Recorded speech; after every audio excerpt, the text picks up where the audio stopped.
किस नबी की उम्मत है। प्यारे दोस्तों, कुरान करीम में अल्लाह ताला फरमाता है कि हमने हर कौम के अंदर नबी और डर सुनाने वाला भेजा है। और फिर हदीस मुबारका से हमें यह भी पता चलता है कि पूरी दुनिया की हर कौम और हर एक जगह जहां इंसानियत आबाद थी वहां 1,24,000 पैगंबर भेजे गए, लेकिन इनमें से सिर्फ 25 का ही जिक्र मिलता है। क्योंकि अगर इन सब के नाम, जिंदगी और कौमों के हालात बयान होते तो फिर कुरान इबरत की किताब के बजाय इतिहास की किताब ज्यादा मालूम होती। शायद इसीलिए इनका जिक्र करना जरूरी नहीं था। मगर आज हिंदू मजहब के मानने वाले लोगों का दावा है कि उनका हिंदू मजहब मुसलमानों के इतिहास से भी हजारों साल पुराना है और ना ही हिंदुस्तान की जमीन पर कोई नबी भेजा गया। और उनके पास भी कुरान मजीद की तरह कई किताबें मौजूद हैं जिसमें हिंदू मजहब के लोगों का कहना है कि हमारी किसी भी किताब में किसी भी पैगंबर का कोई जिक्र मौजूद नहीं है, जो कि एक बहुत बड़ा झूठ है। और सूरतुल अंबिया आयत के अंदर अल्लाह ताला फरमाता है कि हमने आपको तमाम जहान के लिए यानी कयामत तक के इंसानों के लिए हिदायत बनाकर भेजा, जिसका मतलब है कि इसमें हिंदुस्तान की सरजमीन भी शामिल है। तो फिर हिंदू मजहब के मानने वाले इसका इनकार क्यों करते हैं?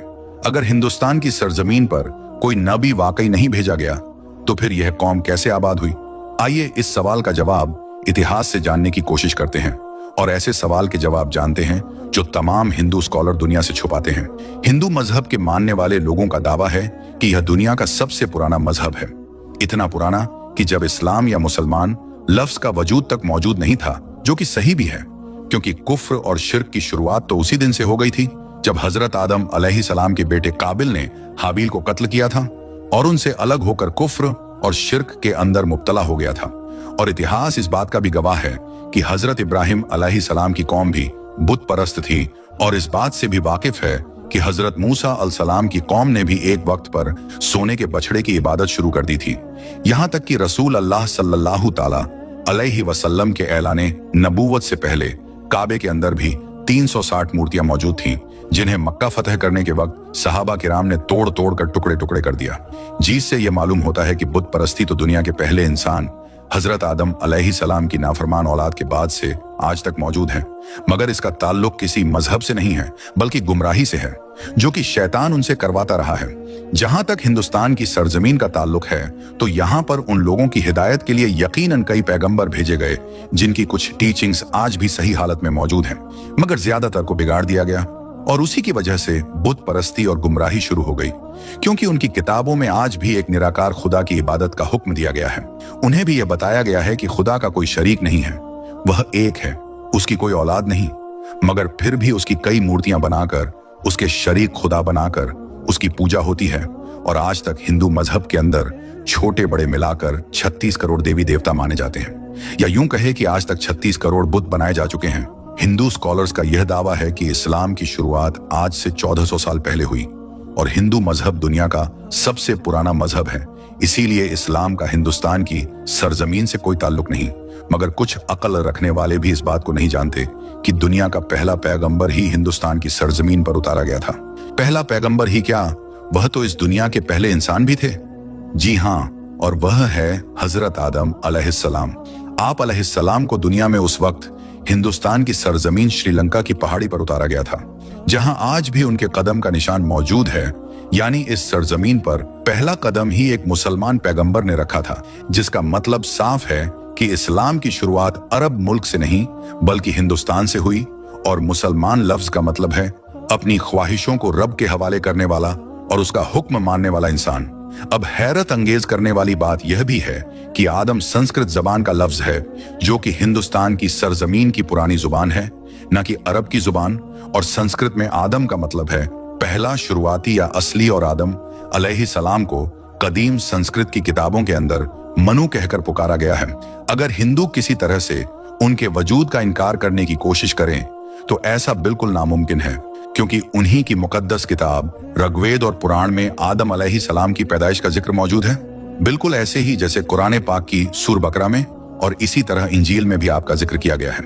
इसका मतलब अगर इन तीनों दुनिया की सबसे बड़ी नायाब किताबों के अंदर एक जैसी चीजें मौजूद हैं तो इनका सोर्स भी एक ही होना चाहिए, यानी एक खुदा।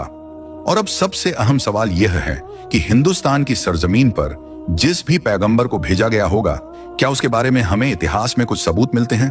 मगर सबसे पहली तो यह बात है कि हिंदू नाम का कोई मजहब इतिहास के अंदर कहीं पर मौजूद नहीं है, और ना ही हिंदू मजहब की किसी किताबों में, और ना ही कोई और आसमानी किताब में यानी तौरात, जबूर और इंजील के अंदर इस हिंदू मजहब का नाम का कोई जिक्र मौजूद नहीं है।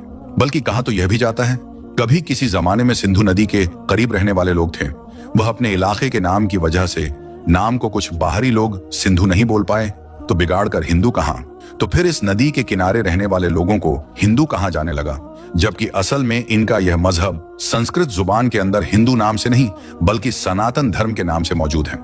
जैसे अरब के लोगों को अरबी कहा जाता है, वैसे ही हिंदुस्तान के लोगों को सिंधु नदी के ऊपर से हिंदू नाम का लक़्ब मिला।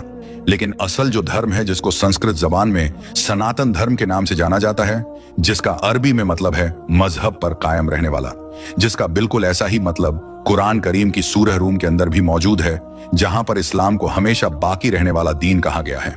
यानी सनातन धर्म का मतलब भी मजहब इस्लाम हो सकता है। और इतिहास और मजबूत दलीलों से यह पता चलता है कि इनके वेदों में हजरत नूह अलैहिस्सलाम का जिक्र भी साफ तौर पर किया गया है, जिसमें उन्हें भी मनु ही कहा गया है। वेदों में पैगंबर को मनु कहा गया है और नूह अलैहिस्सलाम को बड़े सैलाब वाला मनु कहकर बयान किया गया है, और उनकी कश्ती से लेकर सैलाब तक का तमाम वाकया डिटेल से मौजूद है, जैसे कि कुरान की सूरह हुद के अंदर भी बयान है। और वेदों में लिखा है कि जब बड़े सैलाब के बाद दुनिया फिर से आबाद होगी तो मैं उन वेदों को नाफिज करूंगा। हिंदुओं के पुराणों के अंदर भी हजरत नूह के तूफान के बारे में बयान किया गया है। याद रखें दोस्तों, हिंदुओं में यानी सनातन धर्म में पुराण है, हमारे यहाँ कुरान है। तो हिंदुओं किताबों के अंदर भी हजरत नूह अलैहिस्सलाम के तूफान के बारे में बयान किया गया है, और यह भी बताया गया है कि उस मनु को खुदा ने कश्ती बनाकर उसके अंदर जानदार को सवार करने का हुक्म दिया, जिसके बाद एक अजीम तूफान आया जिसमें हिंदुस्तान की सरजमीन पर जिंदगी को खत्म कर दिया। अब यह बात तो साफ है कि नूह लफ्ज संस्कृत की किताब के अंदर भी मौजूद है, जिसका मतलब है कश्ती वाला, जो कि अरबी जबान के अंदर भी है।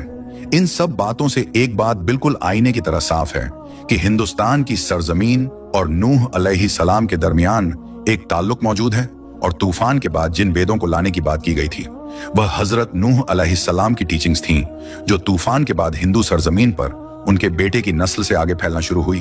उसके बाद उस कौम ने गुमराह होकर बुत परस्ती करना शुरू कर दी, और इतिहास की किताबों से हमें यह पता चलता है कि नूह अलैहिस्सलाम की कौम के जैसे देवी देवताओं की पूजा करने का तरीका दुनिया में कहीं और मौजूद नहीं था।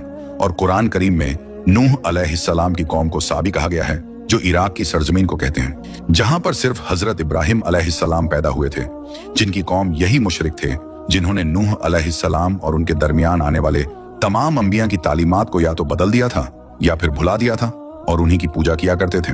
इसके अलावा यह खुदा के साथ साथ फरिश्तों की मूर्तियां भी बनाकर उन्हें खुदा भी कहना शुरू कर दिया, बिल्कुल ऐसे जैसे हर बड़े काम पर अल्लाह ने फरिश्तों को मुकर्रर किया है और वह हर बड़े काम पर अल्लाह की तरफ से पाबंद है। इसी तरह उन लोगों ने हर काम करवाने के लिए एक अलग अलग खुदा की मूर्तियों की सूरत बना दी।